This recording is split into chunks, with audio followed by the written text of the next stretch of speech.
One of the most common questions that we get amongst our community, especially beginning students, is how do I do the breath? And before I answer how do I do the breath, let's talk about why you do the breath and what are the reasons for doing it.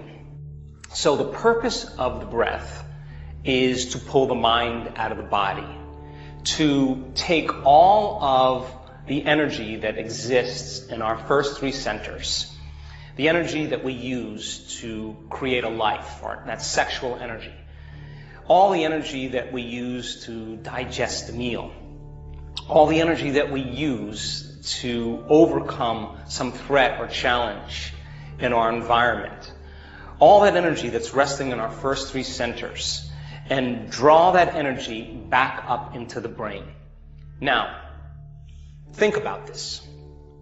Most people's consciousness, most people's energy, most people's thoughts and feelings are continuously sending energy in the form of thought. Now remember, every thought has a frequency, every thought has an energy, every thought is carried on an energy, information is carried on a frequency, that every thought you think is producing an energetic field.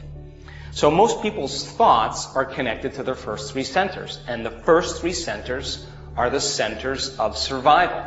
So whether you're thinking thoughts about your sexual identity or sexual fantasies, whether you're thinking thoughts that have to do with pain and suffering, guilt and shame and unworthiness, whether you've been thinking thoughts of anger, aggression, judgment, fear, hatred, anger, frustration, those thoughts produce certain chemicals in the brain called neuropeptides. Those chemicals then begin to signal different hormonal centers, and those centers fill with energy. Just like when you have a sexual thought, all of a sudden, if you're having a sexual fantasy, certain neuropeptides are released to signal your first center, and all of a sudden you get energy moving into that center. And now, once energy's in that center, you're emitting information out from that center into the field. So, but if people are thinking certain thoughts, whether it's sexual thoughts or thoughts that are related to suffering or pain or guilt or shame, or thoughts that are related to frustration or anger or aggression, those thoughts then produce certain chemicals that begin to signal certain hormonal centers for you to feel a certain way.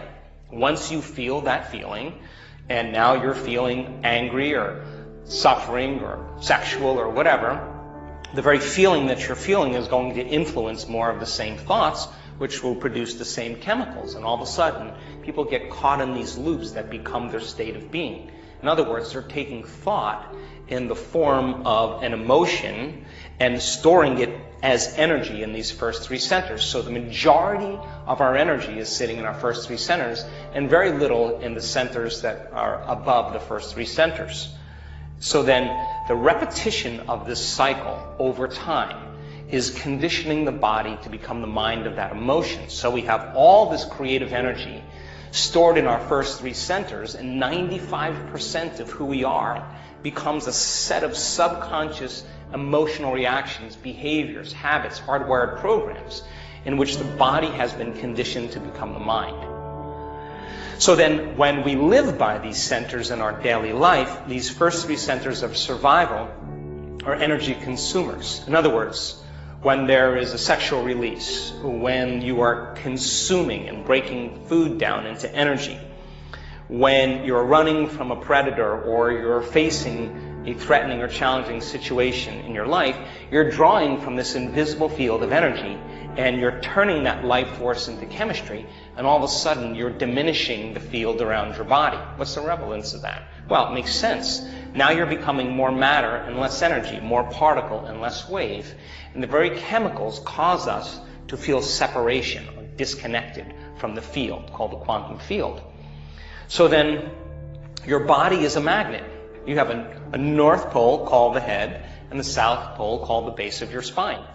And in most organisms, the research has shown that the positive charge being at the head, negative charge being at the tail, is just like a magnet.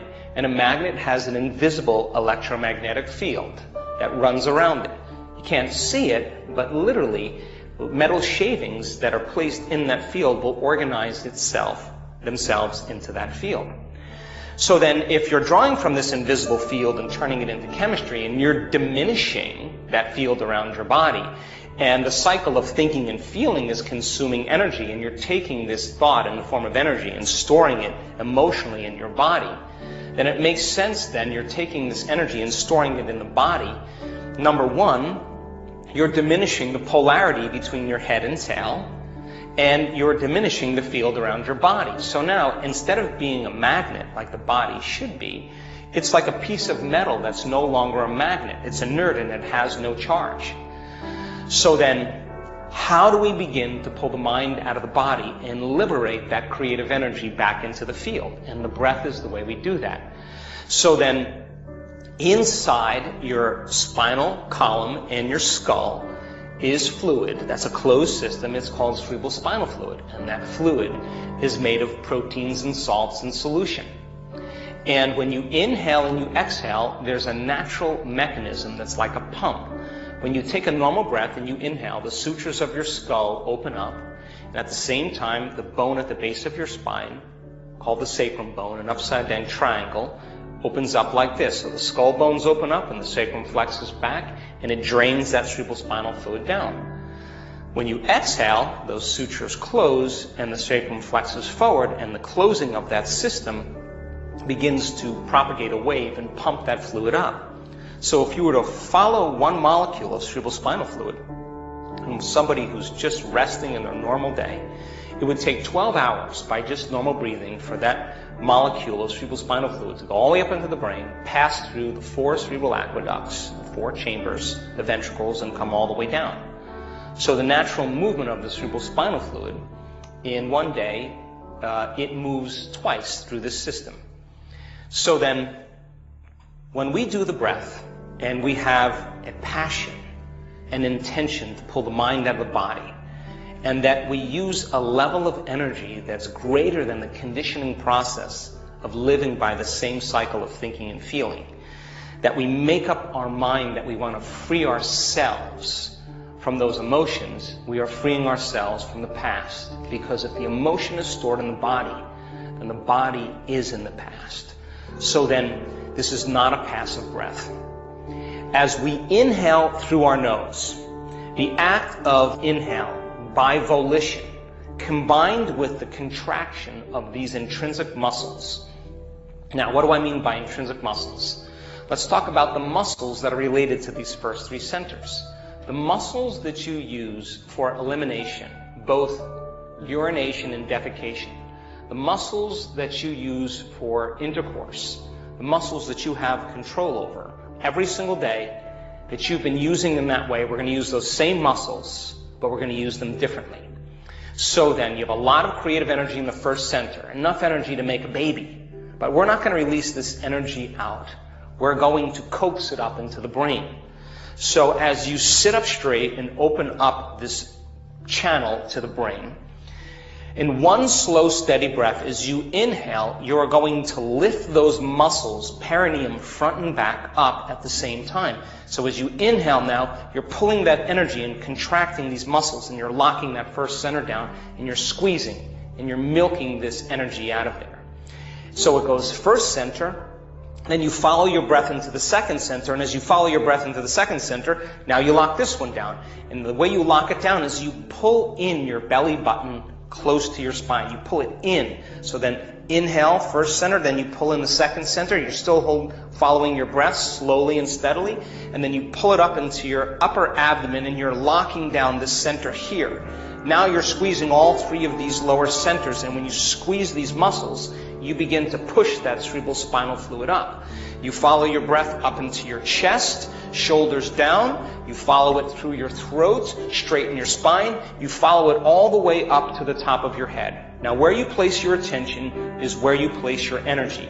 So you want that energy to move right to the top of your head.